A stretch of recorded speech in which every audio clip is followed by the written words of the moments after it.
안녕하세요 형님. 어디 가시는지 한번 설명해 주시면 좋을 것 같아요. 저 오늘 일단은 충청북도 경찰청으로 홀덤업계에 좀 종사를 하시다가 좀 한 대 맞으신 분이 계셔가지고 그분 도와드리러 가는 중이고요. 조사는 10시 반, 저희가 이제 8시 반에 출발을 했어야 했는데 그래서 지금 11시 지키고 있는 상황입니다. 예. 역시 잘 안 되는 유튜버는 이유가 있다. 요즘 홀덤 업계가 좀 어때요? 요즘 업계는 참 찬바람이 계속 불고 있는 상황이죠. 특별단속 기간이라는 게 걸리면 이 경찰분들이 눈에 핏대를 세우고 이제 털고 다닙니다. 왜? 바로 특진이거든요. 완전히 이건 자판기입니다. 그냥 계좌에 다 찍혀 있어 내역이.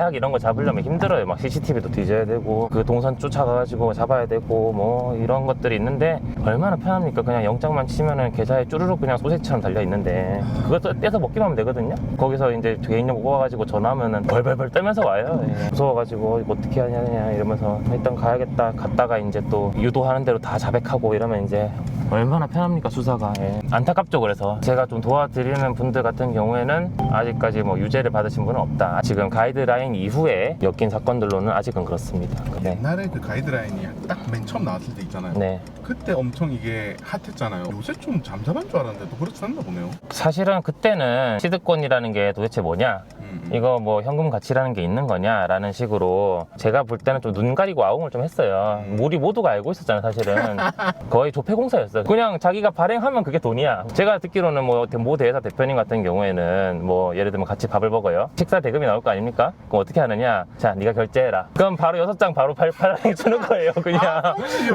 진짜입니다. 좋은 시절이었죠. 와. 이제는 그러니까 그 시드권이라는 게 더 이상 유통은 되지 않고 있잖아요. 그러니까 조금씩 건전해져가는 그런 과정 속에 있다고 저는 생각해요. 근데 그럼에도 불구하고 지금 털고 있단 말이에요. 정말 위법성이 크고 정말 불법이다, 이건 정말 대놓고 불법이다 네. 부터 정말 합법적으로 하려고 한다, 가이드라인을 잘 지키려고 한다 네네. 가 있잖아요. 모든 홀덤법을 딱 줄을 세웁니다. 그렇죠. 그 1등부터 이렇게 처벌받는 게 아니에요. 갑자기 꼴등 근처에 있는 애도 처벌하고 그 뭐 그냥 지멋대로입니다. 그러니까 운 안 좋으면 걸리는 거예요. 그래서 제가 그 한번 조사 들어갔다가 그 수사관님한테 명언 하나 들었잖아요. 수사관님 그러더라고요. 세상에는 2가지 홀덤법이 있대요.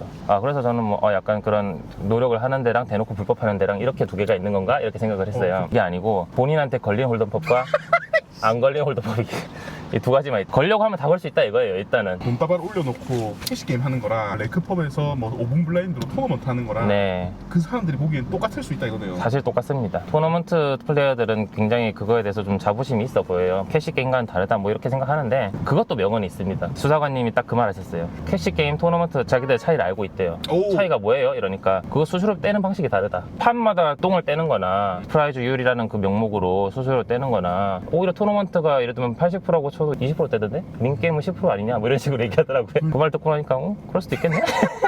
있잖아요. 처음 이제 인지를 하고 압수수색을 한 거는 지금 3달 정도 됐어요. 그러고 나서 연락이 없었거든요. 핸디들한테 문자 한번 돌리고 그때 한번 난리 났었고 그 다음엔 조용했어요. 그래서 얘네들 그냥 이러다 마는 건가? 했는데 갑자기 특별단속 기간 발표 딱 나자마자 바로 다음날 연락이 오더라고요. 너네 출석해라. 너네 그냥 못 넘어간다 이러면서. 근데 이렇게 하는 이유가 뭐냐? 특진이다. 아무래도 지금 경찰 조직 자체가 성진이 많이 적체가 돼 있어요. 네, 승진하기 굉장히 어렵습니다. 경찰대를 나와도 옛날에는 막 어디까지 갈 수 있다는 그런 게 있었는데 지금은 그런 게 없어요. 워낙 이제 밀려 있어가지고 예를 들면 특진을 한다 그러면은 그 5년을 타임점프 하는 거예요. 네. 말하자면은 우리 유튜버님이 갑자기 실버 버튼 받을 수 있는 거야. 찍자마자 실버 버튼 나온대. 해야 안 해? 하잖아. 그런 거거든요. 그래서 공무원 조직에서는 굉장히 중요한 일이다. 근데 한번 인천 갔다 오신 분들이 많거든요. 네. 쫄아가지고 잘 대응 못해서 네. 아무 변호사 사무실 찾아가가지고 네. 이런 경우에 이 변호사분한테 이걸 설명하기가 되게 어렵다더라고요. 뭐부터 설명해야 될까? 저 같아도 정말 시드권이 뭐다부터 시작해야 되나? 아니면은 뭐 가인이 뭐다부터 시작해야 되나? 일단은 그거를 바로 알아낼 수 있는 것만 해도 저랑 일을 하시는 분들은 좀 만족해 하시죠. 예. 정말 곤란한 일이 생기셨다 뭐 편하게 연락 주세요. 상담도 그냥 무료로 해드리고요. 사건 안 되는 거를 제가 억지로 이거 해야 됩니다 이렇게 절대 안 하거든요. 정말 이건 변호인이 필요하다 하는 것만 같이 진행합시다 얘기하기 때문에 자기가 한 것만 뭐 처벌받는 건 그럴 수 있잖아요. 근데 내가 안 한 것까지 처벌받게 되는 사태가 생길 수 있어요. 특히 이 공범의 법리라는 거는 일부 실행 전부 책임이라는 법리가 있어요. 공범이 이렇게 딱 한마음 한뜻으로 어떤 범죄를 저질렀다. 한 명이 이것만 했다. 그러면 전체 책임이 되는 거예요. 연대 책임으로. 그러다 보니까 이 한 명이 한 거를 나는 안 했는데 이렇게 피해갈 수가 없는 게 원칙입니다. 공범의 법리라는 게. 그래서 이 공범으로 묶일 때는 굉장히 조심해야 돼요. 그래서 이 조사를 가셨을 때도 예를 들면 그런 얘기를 하거든요. 지금 봤을 때 법주님이 대회사로부터 시드권을 받아가지고 이거를 세트를 통해서 풀고 그렇게 함으로써 이 대회사와 대회 진행을 원활하게 하는 어떤 단체로서 역할을 한 것 같은데 맞나요? 그러면은 그냥 네 이렇게 하게 되거든요. 그렇죠. 그럼 네 하는 순간 이제 당신은 이제 공범입니다. 그 범죄단체의 조직이 됐습니다. 라는 걸 자백한 거예요. 그러니까 사실은 그런 게 대답하기가 상당히 어려워요. 개인이 혼자 가서는. 이거 왜 묻는 거지? 맞나보다 네 하게 되거든요. 이제 나중에 조사를 받아보면은 이것도 자백했고 저것도 자백했고 그럼 어떻게 해야 되지? 옛날에는 예를 들면 그런 식으로 얘기했잖아요. 벌금 몇백 내고 말죠 뭐. 그냥 그렇게 하고 말았는데 요새는 그렇게 안 하더라고요. 추징금을 그냥 입금 내역을 다 털어가지고 상금 나간 걸 빼고 그러니까 70% 치면은 30%가 수익이잖아요. 그러면 전체 입금 받은 거에 30% 다 추징금 때리는 거예요. 한 달에 아무리 작은 법도 예를 들면은 뭐 1,000만 원 이상 들어오잖아요. 그죠? 그렇죠. 그렇게 했을 때 1년 영업했다 1억이죠. 3천만 원 추징금 나오는 거예요. 딜러 인건비 뭐 이런 거 감안을 안 해주는 거네요. 비용 처리는 원칙적으로 안 되는 게 이게 무슨 뭐 세금 내는 것도 아니고 근데 그걸 또 해내는 게 또 저의 역할이고 그래서 그런 걸 통해서 추징금을 줄여드리는 역할을 지금 하고 있어요. 선을 넘어서 처벌하고 있는 지금 성향이 좀 있어요. 사실은 그냥 만나보면 다 자영업자들이거든요. 뭐 조폭 이런 사람도 아니에요. 평범한 자영업자들 뭐 돈 벌려고 사업 아이템으로서 생각했던 사람들까지 이렇게 범죄자로 몰아가고 전과자로 만드는 것이 과연 그 우리 사법 체계가 할 일인가 좀 진지하게 생각을 하고 있고 이렇게 할 거면은 차라리 가이드라인에서 홀덤 치는 사람들은 다 징역을 보낸다 이렇게 그냥 적어놨어야 된다고 생각해요. 뭔가 될 것처럼 적어놓고 실상은 그렇게 해버리니까 사실은 이제 바늘구멍 만들어 놓고 한번 통과해봐라. 통과하면은 하게 해줄게 이런 느낌이거든요. 이럴 바엔 그냥 사업자를 내주지 맙시다. 그냥 뭔가 합법적인 테두리 안에서 하려고 했다가 세금 계산서 다 끊고 부가세 다 내고 이렇게 한 것들이 다 이제 유죄의 증거로 활용된다니까요. 자, 레크법도 좀 이렇게 문제가 된 사례가 있나요? 레크법이라는 게 소위 말하면은 좀 굉장히 싼 바인에다가 프라이즈는 아예 신경도 안 쓰고 뭐 놀자 이거잖아요. 그죠? 맞아요. 그러니까 사실은 매장 포인트로 시장이 나간다고 안전한 건 아니에요. 이것도 위법 요지가 있거든요. 실제로도 제가 하고 있는 사건 중에도 매장 포인트로 나간 것도 이게 입건이 된 사례가 있어요. 사람들이 많이 오해하는데 매장 포인트는 어차피 현금화가 안 되니까 이거 안전한 거 아닌가요? 그렇지 않습니다. 왜냐? 매장 포인트로 게임을 할 수가 있잖아요. 그리고 현금 내고도 게임할 수 있죠. 그럼 매장 포인트는 현금성이 있겠죠. 그렇게 되는 거예요. 그러니까 사실은 영업하지 말라는 거죠. 이런 식으로 해버리면. 뭐 위법 소지가 있다고 했지 제가 위법하다고 하지 않았잖아요. 얼마든지 이거는 해석을 통해 가지고 이 정도까지는 건들지 않겠다라는 그런 가이드를 정하면 되는 것인데 지금은 너무 강경 일변도로 그냥 다 때려잡기만 하고 있다는 거예요. 벌금만 때리고 말 거면 약식 명령으로 끝나는 건데 추징금이라는 걸 때리기 시작하다 보니까 사실 아직 핸디한테까지 추징금은 나온 사례가 아직은 없는데 딜러까지 지금 추징금을 좀 때리는 추세예요. 지금 사실 딜러들도 뭐 일당 벌어서 가는 사람들인데 그러니까 제 수사관님이 또 그 명언 하나 남겼잖아요. 금융치료 한다고 자기들이. 특히 딜러나 대회사나 펍주다 꼭 변호사 도움 받으셔라고 저는 말씀드리고 싶어요. 조사 받기 전부터 조사 혼자 가지 마시고 제발. 그게 훨씬 싸게 친다 진짜로 요즘은. 제가 이제 홀덤을 처음 배운 지는 거의 10년 정도 됐는데 토너먼트라는 거를 안 지는 얼마 안 됐어요. 토너먼트를 작년에 제가 시작을 했거든요.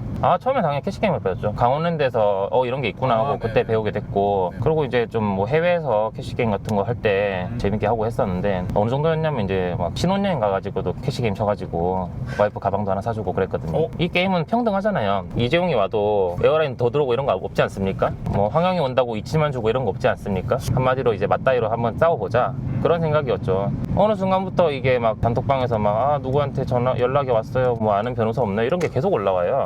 이거는 안 되겠다. 그냥 내가 무료 상담 재능 기부 같은 거라도 좀 하자. 이거는 그렇게 시작하게 된 거예요. 이쪽으로 그렇게 처음 이제 커밍아웃 변밍아웃을 했고요. 그런 의미에서 우리 황영도 잘 돼야죠. 이런 유튜버들이 꼭 필요하거든요. 일반인들한테 홀덤을 친근하게 알릴 수 있고 유튜브 컨텐츠를 보고 또 이 홀덤 업계에 유입됐던 사람들이 되게 많더라고요. 저도 황영 쇼츠를 많이 봤거든요. 이 양반이 그런 재주가 있더라고 진짜. 버튼에서 림프를 했고 이러면서 막 재밌게 봤거든요. 얼마 전에 또 라이브 하니까 100명이 넘게 보더라고요. 정말 세상에 시간 많은 사람들이 많다. 루틴이 있다고 했잖아요. 변호사로서 이렇게 아침에 딱 일어나면 항상 하는 게 있습니다. 네. 저는 탈모약을 꼭 먹어야 되거든요. 지금 머리가 빠지고 있어가지고요. 네. 저희가 이제 포커 플레이어로서 해외에 나가서 하는 거는 네. 어떻게 좀 이게 괜찮냐? 법적으로요? 네, 좀. 그것도 회색지대라고 볼 수 있어요. 그러니까 형법에는 속인주의라는 게 있는데 한국인이 해외에서 범죄를 저질러도 한국법으로 처벌할 수가 있거든요. 다만 이 도박에는 또 예외 조항이 있는 게 일시적인 오락으로 하는 것에 대해서는 처벌하지 않는다는 규정이 있거든요. 여행 가가지고 재미로 카지노 한번 들러가지고 뭐 바카라 찍었다, 이건 처벌 대상 아니에요. 근데 이제 토너먼트 같은 경우에 과연 어떻냐라고 봤을 때 이것까지 건들고 있지는 않아요. 지금 현재 수사 실무라는 게 연예기획사 사장 이런 사람들이 몇십억대 도박을 했다, 이 정도 수준이 돼야지 건드는 거고, 소위 말하자면 이게 단가가 안 나오는 수사가 있거든요. 국내에서 해외로 가서 뭘 했다라는 걸 잡으려면 자, 거기서 카드 결제합니까? 그러면 도대체 현금 출처부터 해가지고 조사할 게 굉장히 많단 말이에요. 그런 정황을 포착해가지고 입건을 하든가 해야 할 텐데 그렇게 품 드는 것 대비 견적이 안 나온다 이겁니다. 아, 그리고 국내에 꿀통이 있잖아요. 이 국내 수사를 하면은 몇십억이 그냥 쭈르륵 나오고 너무 편하잖아요, 그냥 수사하기가. 사회적으로 그런 거까지는 이제 수용하는 분위기라고 저는 생각을 해요. 법이라는 게 그렇습니다.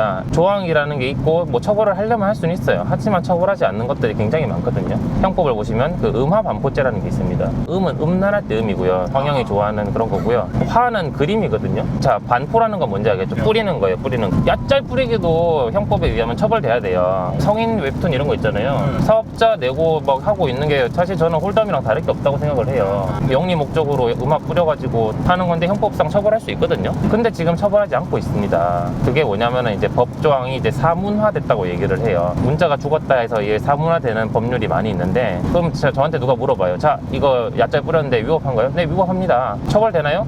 그건 잘 모르겠네요 라고 답을 하게 되는 거죠. 홀덤 이런 것도 얼마든지 정책적으로 판단을 해가지고 처벌을 좀 유예하거나 추이를 조절하거나 할 수가 있는 부분인데, 사실 지난 몇 년간은 정말 가혹할 정도로 세게 처벌을 했다 이렇게 얘기를 하고 싶고, 이게 또 정책적으로 특징이 걸려 있다 보니까 진짜 잡아야 돼, 범죄를 잡아야 돼 인력이 이쪽으로 쏠려가지고 진짜 민생범죄, 치안범죄를 대응을 잘 못하고 있다고 생각해요. 그렇게 때려잡아봤자 얼마나 사회적으로 유익이 있으며, 뭐 하루 벌어서 살고 있는 딜러들 추징금 때려가지고 얼마나 그게 국가적으로 이익이 되는지 모르겠다 이겁니다. 앞으로는 좀 바뀌어야겠죠. 다음 트립이 WSOP로 계획이 돼 있으시다고. 네, 맞아요. WSOP를 주기적으로 참가를 하시나요? 아니요, 이번에 처음 가는 거예요. 우연찮게 이 KMGM에서 하는 국가대표 선발전이라는 그거에서 1등을 하면은 WSOP 풀 패키지를 지원해 주더라고요. 근데 거기서 제가 1등을 해버려가지고, 그래서 그때 따는 바람에 이제 계획을 하게 된 거예요. 홀덤이 조금 공부에 있어서 엣지가 있다 생각하십니까? 공부를 하면 엣지가 당연히 생기겠지. 그래서 여러 가지 좀 띵킹 프로세스가 발전되고 좋은 점이 있기는 한데, 주변에 보면 공부를 해서 성적이 더 나빠지는 경우도 많이 봤어요. 사실은 이제 단순한 문제를 내고 있는 건데 상대방은 네네. 나 혼자 이거를 완전히 무슨 모차 방정식으로 만들어가지고,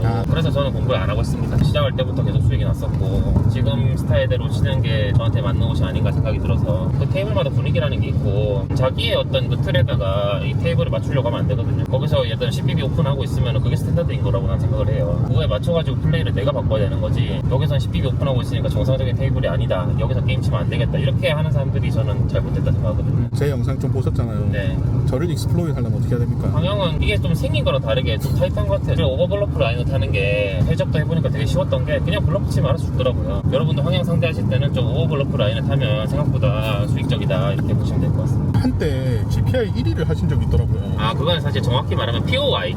올해 이제 플레이 오브 더 이어 한국에서 1등을 한 적이 있었고, 지금은 아마 2등일 거예요. 그냥 하다 보니까 돼 있더라고요.